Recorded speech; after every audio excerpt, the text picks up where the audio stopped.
Again, finish up tissue healing. There is a quiz on Monday. So we're going to start off with a 20-question multiple choice quiz just to keep you guys on top of everything. Right? Yep. It's multiple choice.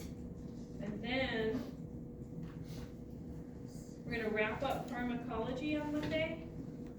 And that is the end, everything for your first exam, which will be the following Monday the 7th.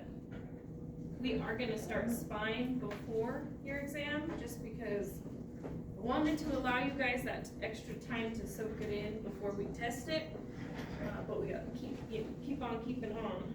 So we'll start the next exam. And how's your spine patient doing? Have you followed up with him yet? No, just the once done so far? He's getting a treatment right now. Huh? He's getting a treatment right now. Right now? Oh, I didn't see Why aren't you with it? Just kidding. Here. Just kidding. Another traction?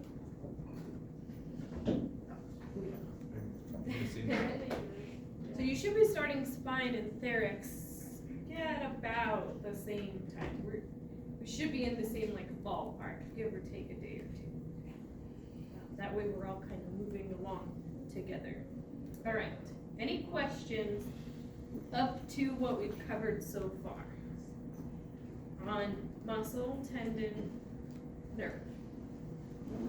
Is it pretty self-explanatory? Okay.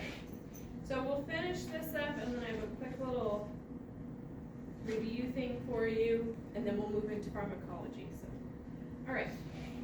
We finished up last time different injuries to the nervous system. Remember, we talked about traction or a stretch on the nerve, and remember, how far can a nerve stretch before it's torn? 20%, yes. The other one would be a compression neuropathy. So compression could either take away the blood supply, so you get ischemia, tissue anoxia, but you also get deformation of the nerve fiber. To an extent of either the okay. This would be neuropraxia, which would just be just the outer layer of the nerve is impacted, so the axon is not damaged. In neuropraxia, axonotmesis, you do start to get injury to the axon of the nerve. You can see how it's compressing down into the little nerve right there. And then obviously neurotmesis would be a complete disruption. So do understand what each of these are, okay? So just kind of jogging your memory on injury before we talk repair. So what do they do if you have a nerve injury? Oftentimes, depending on how severe it is, they could just wait and see if it comes back. And then if it is transected, they usually will elect to do surgery to try to reapproximate the ends. We talked about tissue healing, and we've talked about ligaments being a year in the remodeling phase, tendons 12 to 18 months in that remodeling phase. Nerve is the absolute slowest to regenerate. It's just a very slow process to get your nerve remodeling done. So just understand that too, and where everything sits. One of the procedures is a neuroraphy. Obviously I don't do this very much, so I don't know how to pronounce it, but it's just when they surgically bring together the two nerve stumps or two pieces of the nerve and try to, suture them back together, with the goal being just to maximize the number of axons that regenerate across the lesion, just to help facilitate that end-to-end opposition. Obviously, with this kind of surgery, you need good skeletal stability. You can't have higher central nervous system disruption where they don't have a good skeletal stability. And they have to have a really well vascularized tissue bed to bring that blood flow back into the surgical repair or healing. So this would be a direct coaptation, is just rejoining of the tissue is coaptation. So they clean the two nerve pieces, the two ends that are, injured. They bring them back together with the correct amount of tension, and that is big with the nerves. They can't over-tense them to bring them together, and they can't have it loosey-goosey in there. Because if you think about, we talked about that tension injury. If you tense too hard on your nerve, you get that zing, that tension. Imagine if they stretched it to bring it together, you'd constantly be feeling that. They don't want that constant nerve pain. The goal is to improve this injury. So then as they directly connect them, all the nerve fascicles, all the nerve, anything they can get back together, they're gonna facilitate getting back together, suture it, glue it, and then kind of facilitate a clot in the area.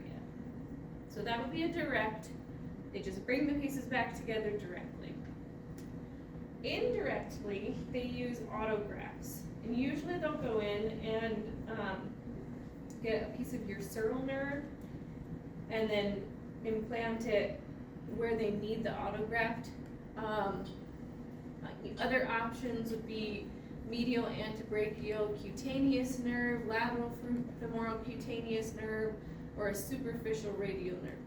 Usually, because it will disrupt the sensory function by taking these nerves, they're going to try to take obviously they need generally the right approximate size, but they're going to try to minimize the sensory damage. So they're going to take from areas that aren't a total loss if you lose some sensory function in that area. Does that make sense? Because you will lose sensory function by taking these. And then I'll show you a picture of how they graft it in. So if you look, the two top pieces would be where your nerve injury is, right? So let's say it got a laceration right there. But if they're in there and they can't approximate these two pieces of the nerve, they call them stubs, which I know we're trying to get away from that kind of term, but if they can't approximate the two pieces, because they don't want to over-tense it, then they'll come in and use that autograft, that little piece of nerve from somewhere else. And all they do is they bring it in and suture it in order to just to bridge the gap. So this would be direct, where they just directly can suture and bring the ends in, versus they need an autograft in order to bridge the gap. So that's what we're talking about with the autografts. If they don't repair nervous tissue, they can't just leave an injured nerve, because you need your nervous system in order to prevent things like osteoporosis, a fibrotic joint capsule, fibrosis in the soft tissue, muscle atrophy, and decreased muscle volume. Because if it's a motor nerve, remember, it's innervating these muscles in order for them to function. If you take that away, you're gonna lose that communication to those muscles, and they're not going to be as strong and innervated as they should. So that would be the tissue changes if they didn't repair the nerves. So some, of the minor injuries, they'll let the body just come in and heal itself. Definitely this one. Surgery, maybe, depending on which nerve is injured, with the axonotmesis, and how severe it is. And usually with the neurotmesis, it will require surgery because there's a total loss of nerve conductivity. Okay, so this would be more likely that the one that they'll just kind of let the body recover on its own. This is the maybe category, depending on how severe, and most likely requires surgery. Okay? Yeah? Right. Repair.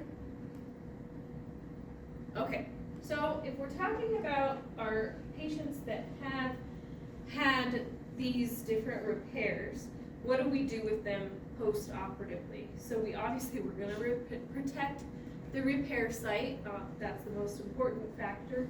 After either surgery, bringing the two ends together or using the autograft, it's really important that we protect the tissue.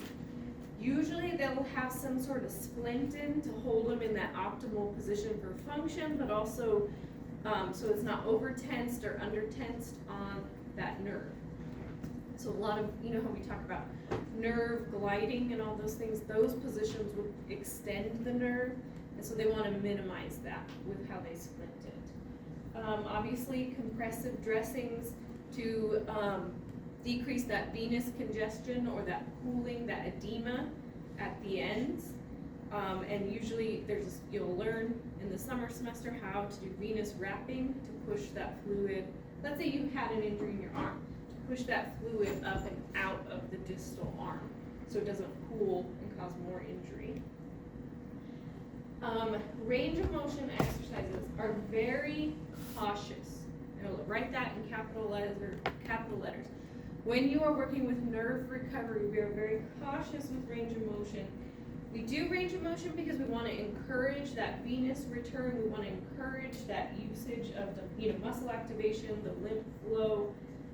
We want to try to prevent adhesions, but we cannot overdo it and overstress this repaired nerve.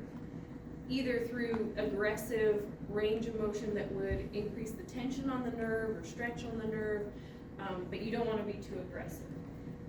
You can do superficial heat application to encourage peripheral blood flow to this healing tissue, but you have to be very careful because they are now in a nerve compromised state, right? They've just had a nerve repair. So what's one of the things that you are cautious about with heat application? Their ability to sense, right? And tell you if it's too hot. So you're gonna probably use extra layers, you're gonna check on them more frequently and just be real careful not to overheat it. Yeah. So is that something going to range of motion when someone has a nerve injury? Like, are they able to sense if they're going too far, just like they feel with like a muscle strain or something, or is that? I would say more than, they would probably feel like the zing if you tensed it too far. But you even want to stay ahead of that and just say we're going to be real easy, real gentle. We're not trying to stress the tissue at all. We're just trying to keep things active and moving. Very gentle. As a guide, but if that happens, you're pushing. Yeah, you're pushing way too far. Yeah. They shouldn't feel the stretch even in the muscle tissue. Because muscle, you tend to feel the stretch first, and then you'll feel the nerve stretch, just like when you're doing your nerve glides. It's a lot more extensible before you feel your nerve stretch, like in your leg or in your arm. So if they start to even feel a muscle stretch, I would say, let's not pass this point. And you're acute, they just had surgery, post-operative phase. Yeah.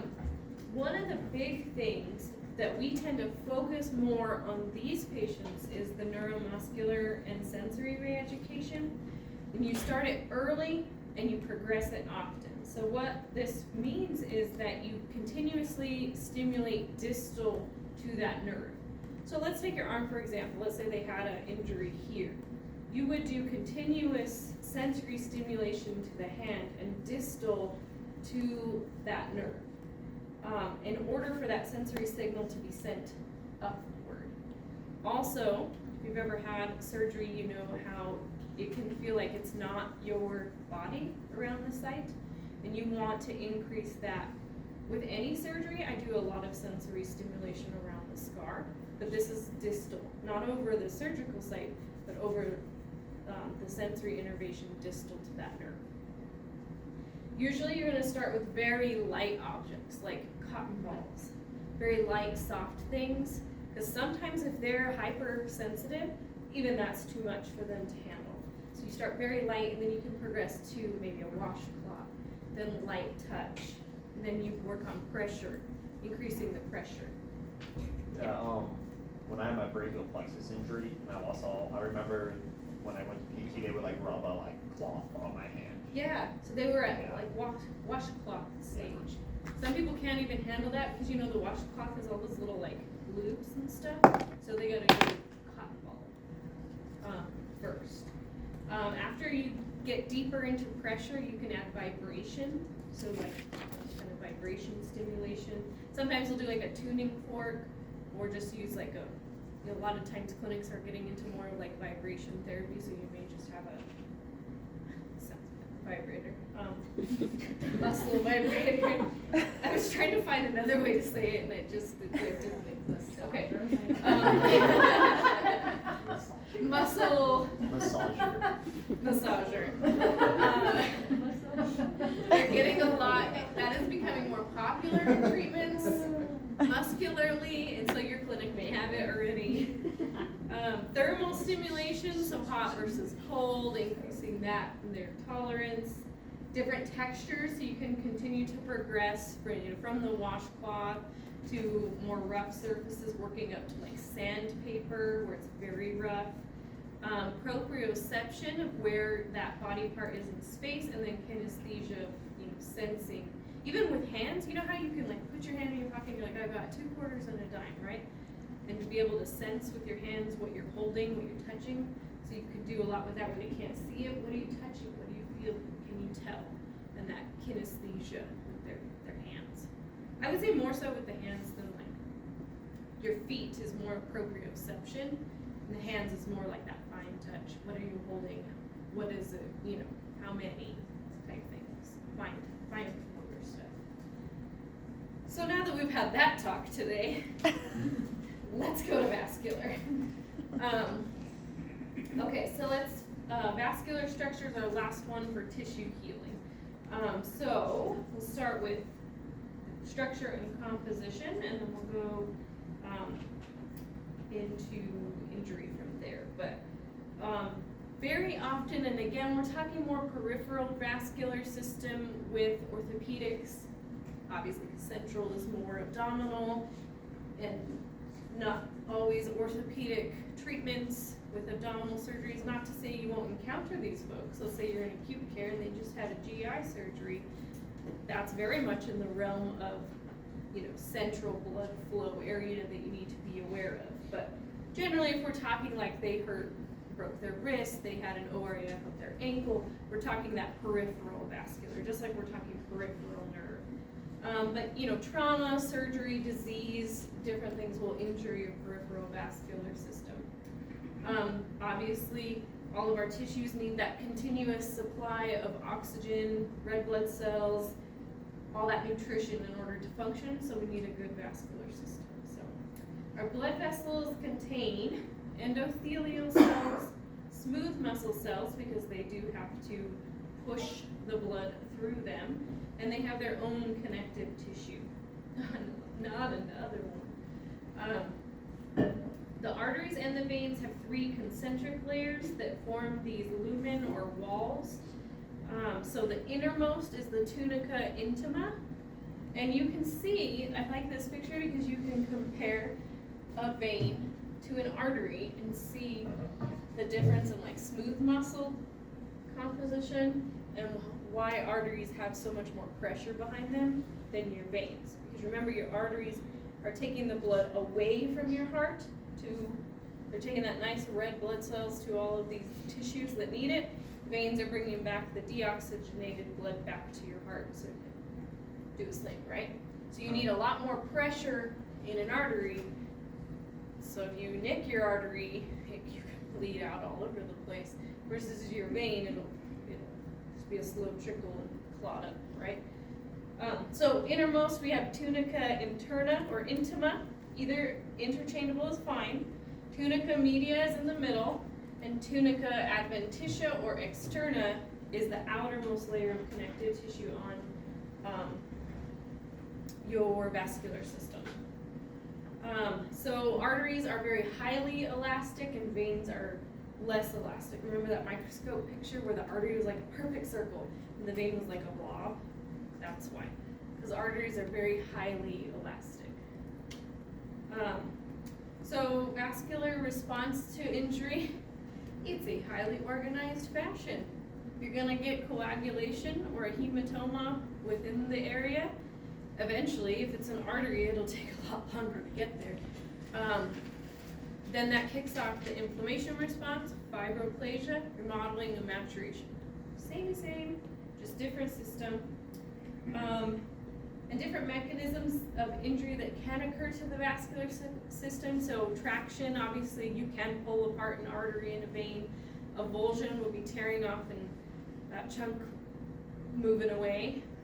Compression, we already talked about that with nerve injury. If you compress the tissue and cut off the blood flow, you will also injure the vascular system, or even some kind of laceration, penetration during a surgery.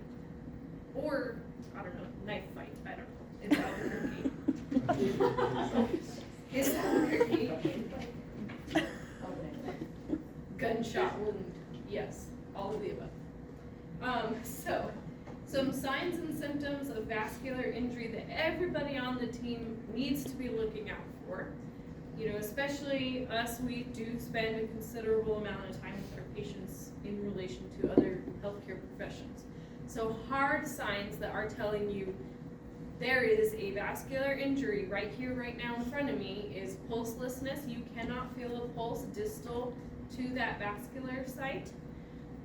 Pallor, which would be decrease in like looking pale or gray distal to that. So obviously it's not getting oxygenated, it's starting to lose its color. Paresthesia, so they're feeling different sensations, maybe tingling, burning, just different sensations, and distally pain in the area. They may even have paralysis if that nerve is not getting the nutrients it needs. Obviously, overt bleeding, they are bleeding out in front of you, and a rapidly spreading hematoma. So they may not be bleeding out, but if you are visually seeing a bruise, a hematoma forming in front of your eyes, they're bleeding. They're bleeding right now. And we need to move this along. Soft signs, which are a little bit, remember the soft signs require that more keen eye that we gotta keep track of, because it's not quite as obvious and in your face as a hard sign.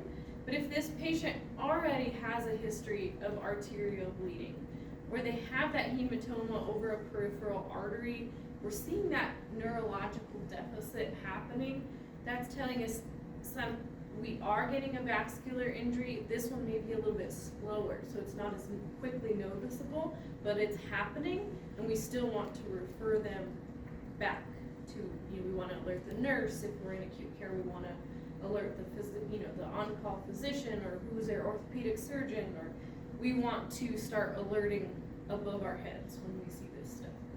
This needs to get treated. So, what am I saying? This requires continual assessment of their distal pulses, pedal pulses. You'll see this a lot. Nurses, as part of their assessment, shift assessment. But that's not to say we're not looking at this stuff too. We do a lot with, how does their skin look, the color of it, the temperature of it, measuring edema. You can look at their capillary refill as part of your, to add to your assessment of what you think is going on. And we especially do these continual assessments after surgery. So you'll see we do take down a lot of dressings to see it. We want to see their knee. We want to see that surgical site. Right? The Laguna Acoma Pueblo is calling me right now, but all right. So yes, that goes back to even last semester when we were like, you gotta see the skin. You want to see that post-surgical site, that area, to just continually have eyes on it and follow up. So there's different studies that they can do diagnostically when, in order to diagnose for sure we have a vascular injury.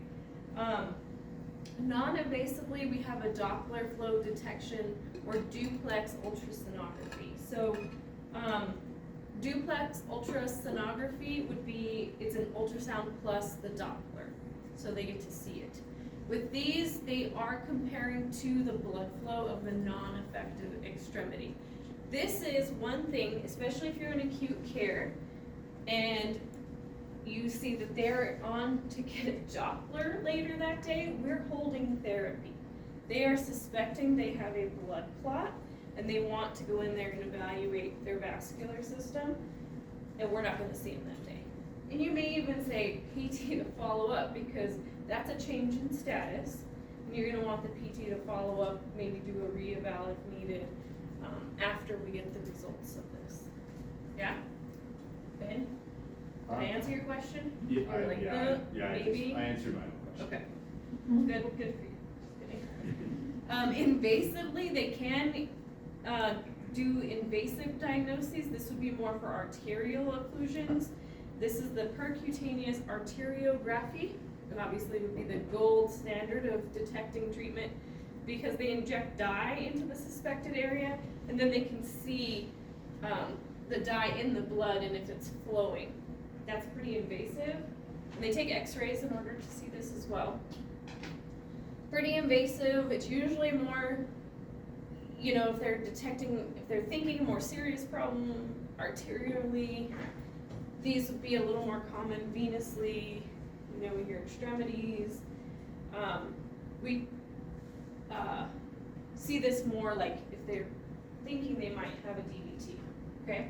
So if you hear that they're going to get a Doppler or they're coming in to do a Doppler, we're gonna hold therapy until we know the results of that, okay?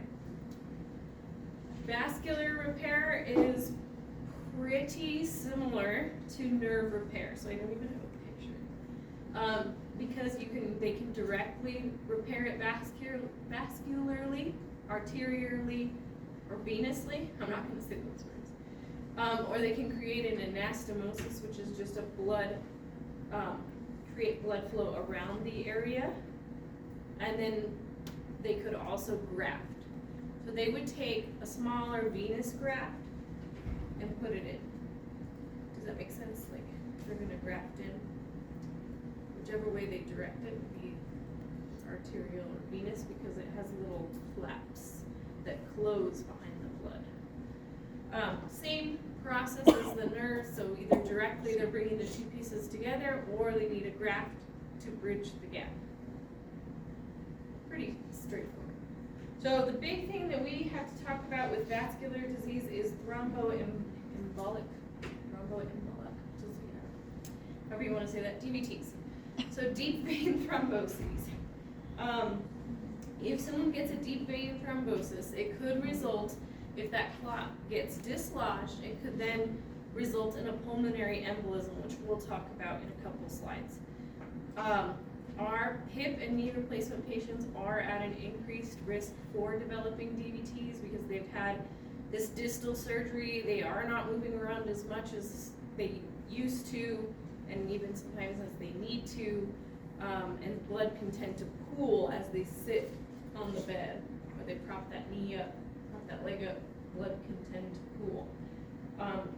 So we tend to really harp on continuous movement of that extremity or all the extremities with our hip and knee replacement patients. So, I would tell them ankle pumps. Like, you can never do enough ankle pumps. Ankle pumps all day. They can do the butt squeezes all day. If it's a knee replacement, they should be moving their knee up and down. They should be doing their heel slides throughout the day, not just with PT. They gotta keep it moving just in order to keep that blood from pooling, but also for the joint, for the muscles, in order to prevent adhesions and promote movement. But our total knee replacement patients have a 40 to 70% chance of acquiring a DVT if they don't receive anticoagulation. So what does that mean? Your total knee replacement patients are on anticoagulants. So be aware of that when you are working with them, that if they were to fall, they have an increased risk of bleeding out because they're already on anticoagulants, which thins out their blood. Then, depending on how long they're on it, they may have to go outpatient for follow-up every week to have their blood drawn and check the viscosity or the thickness of their blood. So it's just stuff that we need to continue to follow with them. Because if they do fall, they have that increased risk of having a bleed. So risk factors for developing a DVT, obviously if they've had a surgery or a trauma, obesity, if they're pregnant, if they're over 40 years of age, oral contraceptives. Do you remember that patient I told you about who came in for hip pain? And I saw her once, and I treated her, and then she came back and she was worse, and she was young. She was on oral contraceptives. This is a huge risk factor for developing DVTs, especially if your patient is on oral contraceptives and then they sit down for a long time, like they go on a flight somewhere overseas or 3-hour flight, and they're not moving around as much, or they sit at work all day long. So, that should clue you into when you're doing your chart reviews. Don't just be like, oh, whatever. That should tell you something too. If they're having a period of immobility, could be they sit at a desk all day, or it could be from the surgery or an injury and they're not moving around as much. If they already have a history of DVTs, they have varicose veins, they have a family history of DVTs, are smokers, and those with congestive heart failure. Because they already are having peripheral venous issues and pooling and trouble getting it back up to the heart. So what happens, how does a DVT form? Our platelets in our blood start to adhere to the vessel walls, and that starts to form a thrombus.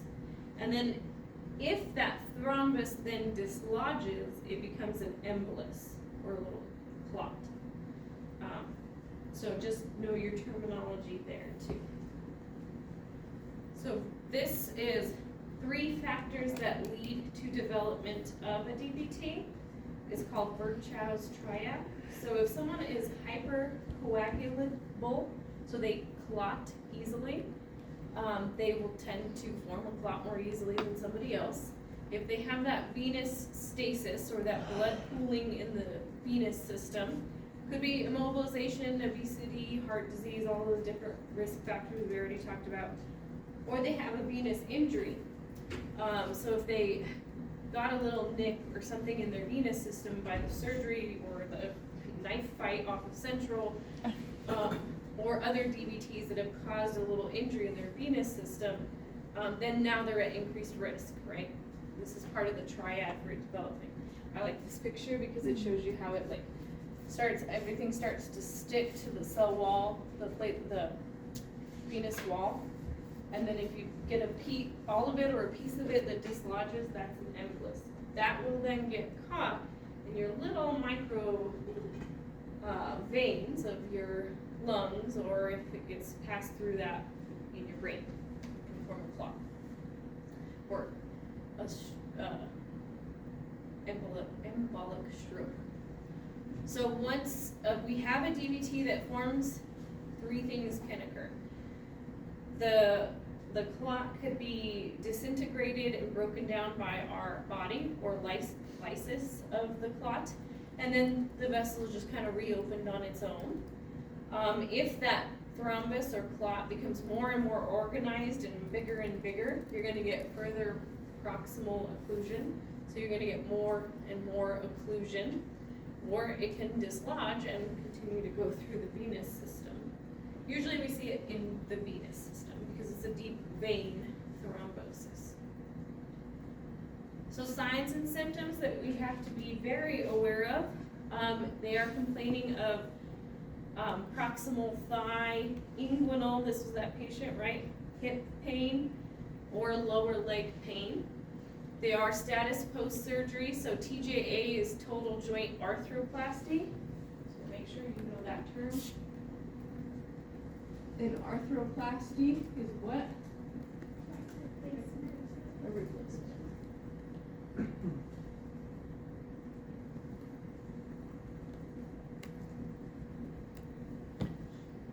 So any of the total joint replacements, that's not a great one. Won't use it again. If they have a pelvic fracture or femoral fracture that's been repaired, any spinal surgery or general trauma, they're already now, at this increased risk, so that should be part of your signs and symptoms. Usually they're gonna just complain, just my whole leg is hurting. It's this diffuse pain. It's very tender to the touch, like, you can't even touch it. It's very edematous, very warm. We feel that warmth ourselves, especially when you compare it to the other leg. And you can start to see skin discoloration, very red. So it's hot, it's red, it's swollen. And you may see the superficial veins, you may not, but the biggest thing is we're seeing that tenderness, that swelling, and it's red. Especially when you compare it to the other side. So this should already be like, your red flags are up because this is a very red, swollen leg, and this is the other leg. If you dorsiflex their ankle and they get pain in their calf, that's called the Homan sign. That's a special test that we can do as we're kind of differentiating if we're predicting that they have a DVT. So you can dorsiflex their ankle and they're like, oh, then you're gonna say, okay, we're gonna rest for today and I'm gonna go talk to your doctor and nurse. And you're going to say, that's a hot, red, swollen leg, and the doctor right away is gonna be like, thank you, and they're already gonna have a Doppler ordered before you're off the phone with them. However, 50% of our DVT cases can be asymptomatic. It can go undetected. So just be aware of that. My hip patient wasn't hot, red, or swollen in her leg. She just had the inguinal pain, which mimics a hip patient. That's why she got passed through physician, physical therapy. You know, we started with some musculoskeletal treatment, but it wasn't responding, and so that's your red flag. Her leg did not look like this. She just wasn't responding to musculoskeletal treatment, so that's telling you that's not the problem, right? Okay, so what happens if that clot gets thrown and it goes to the pulmonary system? It is a complication of a DVT, or it can happen. It's not always going to happen, but it can. The dislocated DVT obstructs the pulmonary artery or pulmonary blood flow, which results in a pulmonary infarction, which is an obstruction of the blood flow to the area. So you can see how this area of the lung tissue is not getting blood flow, and so now it's starting to get necrotic and die, right? So that's causing localized death to that tissue because there's a clot blocking the blood flow to that pulmonary tissue. So they could get that blockage in the pulmonary tissue. They could go into systemic shock, right heart failure, and even death because they aren't getting blood flow to their tissue is not oxygenized. It's a day today. Oxygenating. Oxygenated? You know what I'm saying. You got me. Okay, so signs and symptoms: tachypnea, which is, do we know what that is? Fast breathing, but how fast? Super fast. Very fast. Over 20? Greater than 18 breaths per minute. So, yeah, 18 to 20. Oh, okay. Oh. I was trying to say procedures. Usually, like say 18, but if you have someone who is sedentary and they tend to breathe faster, then you may be 20 for them. But if you're already seeing that fast breathing, dyspnea is labored breathing, difficult breathing. If they're having that chest pleuritic pain, if they're coughing up blood, and they're just feeling very apprehensive they're just feeling like something's going on, we need to refer this immediately. They are having a pulmonary embolism. Stop what you are doing. Do not do 10 more ankle pumps. If you are in the hospital, lay them back down in the bed, right? Bed, and talk to the nurse, the physician, and get that referral back out. If they're in the outpatient clinic, this probably would be one that you would call because they are having a pulmonary embolism in front of you, and it could result in death. So you don't want to be like, you should see the doctor, and then they go home and they don't. right? Usually all this is related to how big that embolus is, and obviously the patient's current cardiopulmonary status. If they already have a decreased cardiopulmonary status, even a small embolism is gonna throw all this off, so you have to take all that into account too. All right, how is it treated? They put them on anticoagulants, such as low molecular weight heparin, usually through an IV, or heparin through an IV, or subcutaneous, so just an injection. A lot of times with our post-total joint replacement patients, they're on Coumadin or warfarin. That's just an oral pill for 3 to 6 months post-operatively. So obviously the treatment for it is also the prophylaxis for it. We recommend early mobilization and exercise. We've already been talking about keep them moving. Do not allow blood to pool. They should be ankle pumping. They should be walking around. By day 2, the nurse has pulled that fully. They're up going to the bathroom many times a day. We're going to see them twice a day, but they should continue that frequent movement and exercise. And immediately after surgery, if you've ever had surgery, they put on the intermittent pneumatic compression devices, put on the ankles and the legs.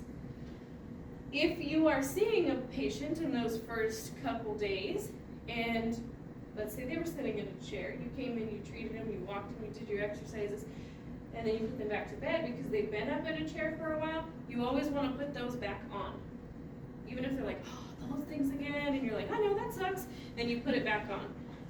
In order to prevent this. Yep, that sucks, I know, and you just put it back on. Yeah, hospital sorry. Yeah, it's to help your blood flow, and you stick them back on. By about day 2, when they've taken down their dressing and minimized their post-surgical dressing, let's say your total knee patient, total hip, they then, immediately after the dressing change, the nurse will put on the anti-embolism stockings. Those are those cute white things.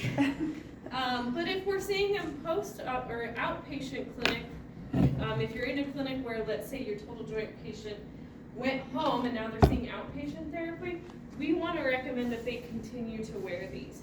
And the clinic I worked at, we even had different size compressive dressings over the knees just to facilitate that compression back upward and decrease the edema around the total joint. So don't let them sucker you into not putting them back on. Okay? Cool?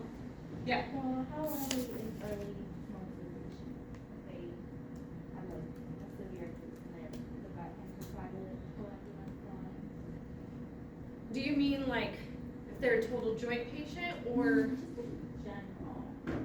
general. Okay, so if it's a total joint patient, many of them will actually see post-op day 0. So we see them that day they had the surgery if they qualified for everything. I've even helped pilot outpatient total hip replacements with New Mexico Orthopedics. So, you know, PT would go in, like literally, they're still all, hey, and we would see them out of outpatient surgery. So in the total joint world, we mobilize them like that day, if we can.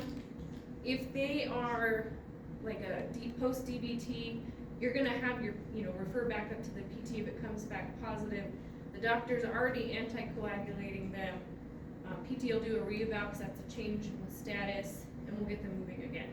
But you don't just continue on, like you wanna refer that back up to the PT because that's a change in medical status. But we'll go right in, and as soon as we're clear from the doctor, we can. Yeah? Okay.